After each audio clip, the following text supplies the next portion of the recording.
सबों को जोहार। परिषद की बैठक में कुल 34 प्रस्तावों पर चर्चा हुई और स्वीकृति प्रदान की। पहला प्रस्ताव उच्च एवं तकनीकी शिक्षा विभाग से झारखंड वित्त नियमावली की कंडिका 235 को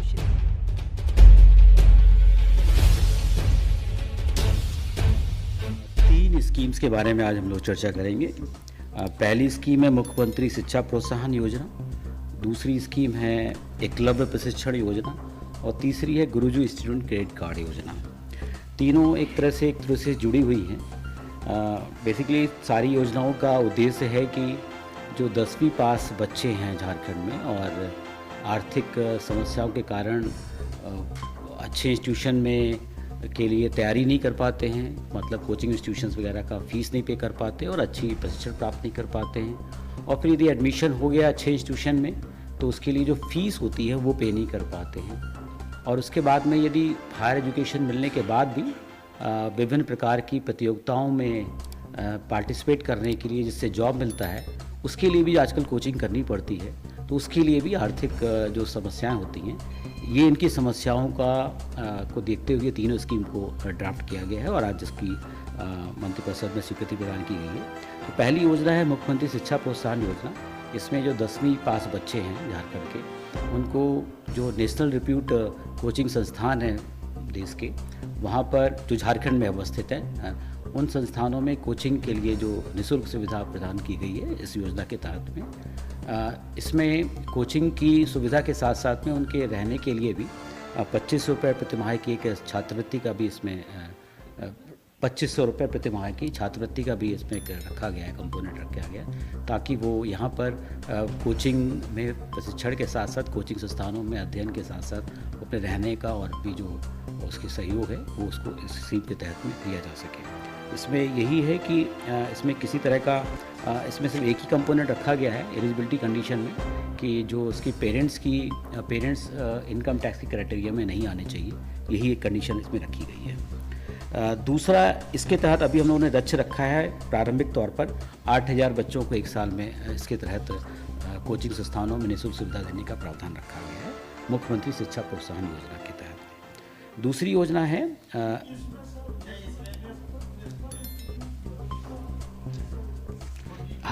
इसमें कि एक इसका पैनल तैयार किया जाएगा, अलग अलग, जैसे इंजीनियरिंग के लिए हो गया, मेडिकल के लिए हो गया, क्लैट लॉ के लिए हो गया, चौथा है मास कम्युनिकेशन, पांचवा है फैशन डिज़ाइनिंग, छठा है होटल मैनेजमेंट और सातवां है चार्टर्ड अकाउंटेंट और ICWA। ये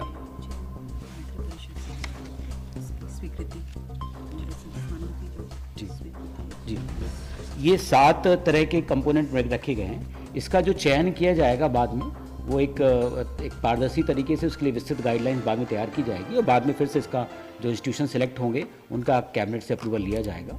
ये एक उसका प्रावधान रखा गया है। अभी इसके तहत में प्रारंभिक तौर पर 8000 बच्चों को टारगेट किया गया है, जिसकी ये योजना अगले वित्तीय वर्ष से प्रारंभ होगी।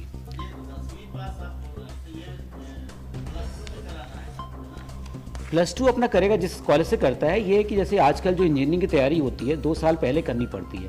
12वीं के बाद लोग इंजीनियरिंग या क्लैट में या मेडिकल की एग्ज़ाम देते हैं, तो उसकी तैयारी के लिए वो 12th अपना जो भी स्कूल से जो प्रावधान होगा उसके तहत में करेगा। इस कोचिंग में एडमिशन के लिए 10वीं पास चाहिए होगा। कोचिंग संस्थानों में एडमिशन का 2 साल का होता है, कोचिंग प्रोग्राम्स होता है, तो आजकल जो तैयारियां होती हैं 1 से 2 साल की होती है, तो उसकी फ्रीडम है वो कब लेना चाहता है। वो 12वीं अपना कहीं से भी कर सकता है, उसका है। उसके हिसाब से कोचिंग संस्थानों में जाने के लिए, जैसे यहाँ पे बच्चे फिटजी जाते हैं, एलन जाते हैं, ब्रदर्स एकेडमी जाते हैं, तो इन सब जो स्कूल करने के बाद में वो जाते हैं, तो उसमें जो फीस लगेगी वो इसके तहत योजना के तहत प्रोवाइड की जाएगी। 10वीं से स्टार्ट हो जाएगा, 12वीं के साथ साथ कोचिंग की तैयारी करता है। 8000 बच्चों का एक इंट्रेंस लिया जाएगा एग्जामिनेशन। जो लोग इच्छुक होंगे फ्री इसमें इस योजना के तहत का लाभ लेना चाहते हैं, उनका एक एंट्रेंस एग्जामिनेशन लिया जाएगा और प्रवेश परीक्षा के थ्रू उनका सिलेक्शन किया जाएगा और उनको ये दिया जाएगा ऑप्शन कि किस कोचिंग, जो पैनल में हमारे ऑर्गेनाइजेशन से कोचिंग संस्थान है, किस कोचिंग संस्थान से वो कोचिंग करना चाहते हैं, उसमें उनका विकल्प दिया जाएगा और मेरिट के आधार पर उनका कोचिंग संस्थान का और प्लेस का सिलेक्शन किया जाएगा। और इसमें जो 8000 बच्चों में इसमें जो झारखंड की आरक्षण पॉलिसी है उसका भी प्रावधान को फॉलो किया जाएगा। दूसरी योजना है एकलव्य प्रशिक्षण योजना। इसके तहत में है कि जो लोग जॉब के लिए अभी प्रारंभिक तौर पर हमने रखी गई हैं 5 कैटेगरी रखी हुई हैं। यूपीएससी संघ लोक सेवा आयोग की जो परीक्षाएं होती हैं, सिविल सर्विसेज होती है। दूसरा है झारखंड पब्लिक सर्विस कमीशन। तीसरा है बैंक पीओ और बैंक क्लर्क। चौथा है रेलवे भर्ती बोर्ड की परीक्षाएं। और पांचवा है कर्मचारी चयन आयोग की जो परीक्षाएं होती हैं।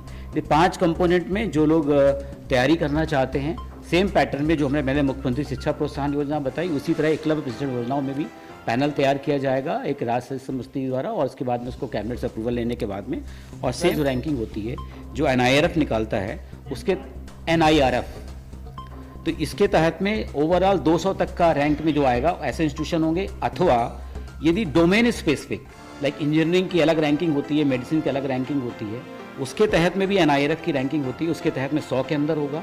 अथवा NAC की ग्रेडिंग होती है, NAC की ग्रेडिंग में A और B C भी आता है, लेकिन इसमें A या A+ होगा। इस तरह के संस्थानों का चयन किया जाएगा। तीनों अथवा में और में है, एक साथ मिला के नहीं है। तो इस तरह का एक क्राइटेरिया रखा गया है। और इसमें इनकम क्राइटेरिया नहीं है। इसमें जो राज्य सरकार, बैंक और स्टूडेंट के बीच में एक एग्रीमेंट किया जाएगा।